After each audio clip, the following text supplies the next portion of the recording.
Hello students, good morning to all of you. We have completed chapter 1.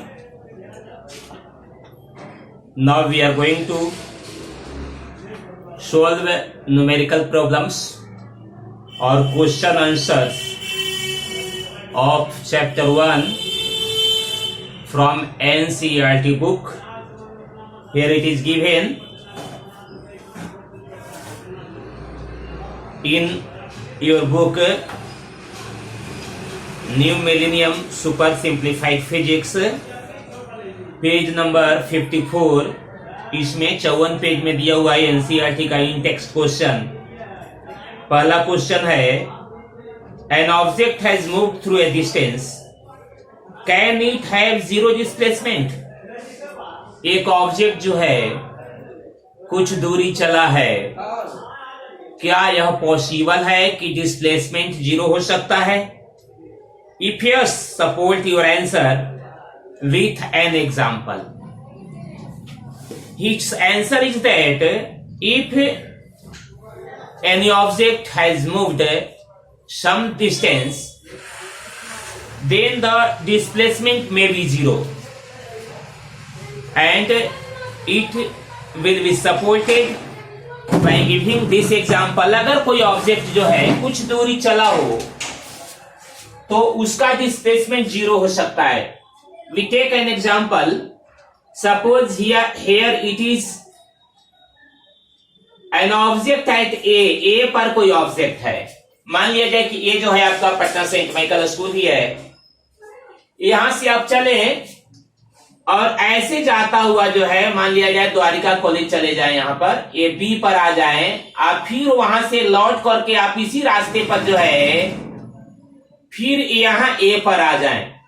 ए यहां से आप ऐसे गए, फिर उधर से लौटे. What is the net displacement? As we know that net displacement is equal to final position minus initial position. Shortest distance between final position and initial position is called displacement, and here from where we have started, we have reached the same place after covering some distance. जहां से हम लोग चले थे फिर वहीं आ गए. It means here displacement is zero. यहां पर ये डिस्प्लेसमेंट जीरो हुआ. तो देखिए दूसरा ऐसा भी दे सकते हैं. मान लिया जाए कि यहां पर एक ऑब्जेक्ट, यहां देखिए ए प्लेस है, यहां से चलना कोई ऑब्जेक्ट शुरू करता है, ए बी पर जाता है, फिर बी पर दूसरे रास्ते से लौट करके फिर यहीं आ जाता है, यहीं पर आ जाता हो, तो देखिए यहां पर भी डिस्प्लेसमेंट जीरो होगा. यहां पर देखिए जीरो डिस्प्लेसमेंट, ए जीरो डिस्प्लेसमेंट शो कर रहा है ना. It means when the final position and initial position of a moving object is same, then in this position the net displacement is zero. So this is an example of an object moving some distance but its displacement is zero. Next question, it states that, अगला question कहता है, A farmer moves along the boundary of a square field of side 10 meter in 40 seconds. इस प्रकार का question हम कल बताए थे, इसलिए इसको आज नहीं बताएंगे. नेक्स्ट देखेंगे क्वेश्चन 3 है, distinguish between speed and velocity. Speed and velocity में क्या डिफरेंस है ये हम पहले लिखा चुके हैं, इसलिए आप इसको देख लेंगे. Under what conditions is the magnitude of average velocity of an object equal to its average speed.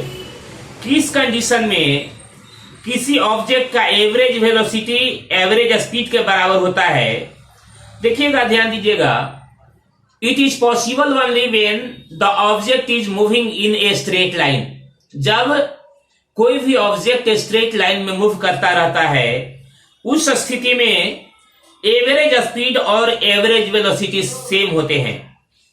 What does the odometer of an automobile measure? किसी भी ऑटोमोबाइल का ओडोमीटर क्या मेजर करता है? देखिएगा, हम अगर हमारे पास कोई ऑटोमोबाइल है, मान लीजिए आपका माने बाइक ही है या मान लीजिए कोई 4 व्हीलर है, तो उसमें 2 प्रकार के मीटर्स लगे होते हैं. एक होता है ओडोमीटर, और दूसरा होता है स्पीडोमीटर। स्पीडोमीटर इंडिकेट्स स्पीड, कहता है कि स्पीडोमीटर का काम है स्पीड बताना, जबकि ओडोमीटर का काम है डिस्टेंस का वर्ड बताना। तो odometer what measures the distance का वर्ड बाई द व्हीकल। तो यहां यही आंसर हुआ कि odometer is an automobile measures, odometer of an automobile measures distance travelled by the automobile. Next, what does the path of an object look like when it is in uniform motion. जब कोई भी object uniform motion में होता है तो उसका path कैसा दिखता है। When the object is in uniform motion, और अगर ऑब्जेक्ट यूनिफॉर्म मोशन में हो उसका पाथ स्ट्रेट दिखाई देता है। तो यहां आंसर होगा straight path. Next question, during an experiment A signal from A spaceship reached the ground station in 5 minutes. What was the distance of the spaceship from the ground station? The signal travels at a speed of light that is 3 into 10 to the power 8 metre पर second. देखिएगा यहां क्या कहता है, देखें कौन कौन चीज दिया हुआ है, हम देखते हैं इसमें कौन कौन चीज दिया हुआ है। देखिए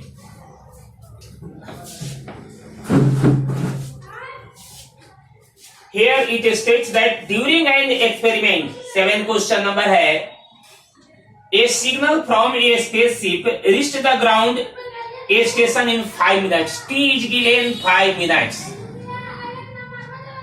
ये 5 minutes को आप सेकेंड में बदल दिए, चूंकि टाइम का एस यूनिट होता है सेकेंड, तो 5 into 60 is equal to 300 second. Minute second में चेंज कर गया। Next, what was the distance of the spaceship. यहां डिस्टेंस कहता है कितना होगा, यह डिस्टेंस ए डी और एस व्हाट होगा। From the ground station the signal travels at the speed of, यह देखिए यहां v इज इक्वल टू हो गया, क्या स्पीड है जी, लाइट के स्पीड से ट्रेवल कर रहा है सिग्नल, तो 3 into 10 to the power 8 metre पर सेकेंड। देखिए जानते हैं v is equal to S by T, तो आसानी से निकल जाएगा, ठीक है ना। देखिएगा यहां पर तो क्या होगा जी, यहां पर क्या होगा, तो ऐसे होगा, देखिए v is equal to S by T, therefore s is equal to v into T, ठीक है। कारण कि देखिए यहां s is equal to into plus half A T square नहीं लगेगा, चूंकि स्पीड जो है यहां बढ़ घट नहीं रहा है।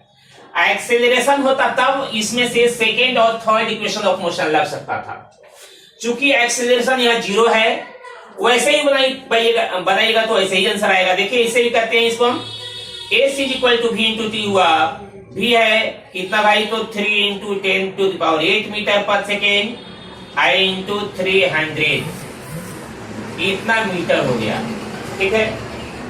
अब कितना हो गया भाई, तो आ गया इतना is equal to 3 3 9 i into 10 to the power,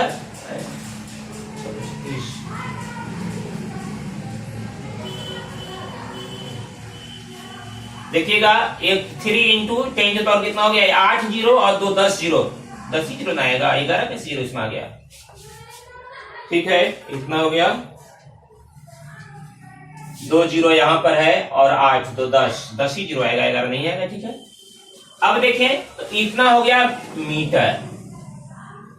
अब देखें ये तो हमने इसको जनरल फॉर्मूला बनाया कि v equal to S by T, speed is equal to distance by time से। अब देखिए इससे भी बना सकते हैं आप, ये देखिएगा S is equal to U T plus half A T square से भी बना सकते हैं आप चाहे तो, S is equal to U T plus 1 by 2 A T square.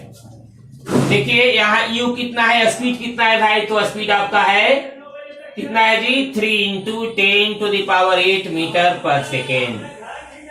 Time कितना हो गया, 5 मिनट का समय है, तो 5 मिनट में हो जाएगा कितना, 300 सेकेंड, ठीक है।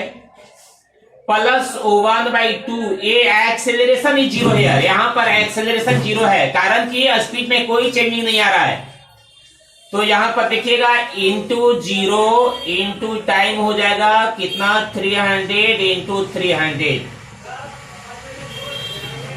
इज इक्वल टू हो जाएगा कितना भाई, तो 3 3 9 हो गया, इंटू 10 टू दी पावर देखिए 8 जीरो है, यहाँ पर 2 जीरो 10 जीरो, अब प्लस हो जाएगा देखिए इधर 0 से मल्टीप्लाई हुआ तो 0 हो गया, is equal to 9 into 10 to the power 10 metre, इतना हो गया।